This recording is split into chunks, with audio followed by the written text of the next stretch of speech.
How to remove library apps from iPhone. To get started, first of all locate the application you want to uninstall on your iPhone. You can find it by swiping through your home screen pages or by going to the app library. The app library is on the last page and organizes all your apps into categories for easy access. In the app library, go to the recently added folder.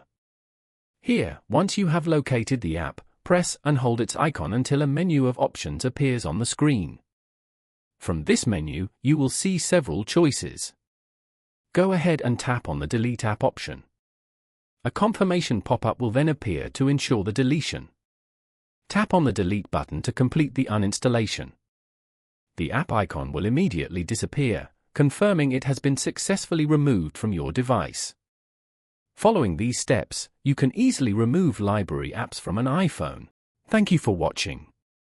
Please leave a like if this tutorial helped you, or leave a comment below if you have any questions related to the video.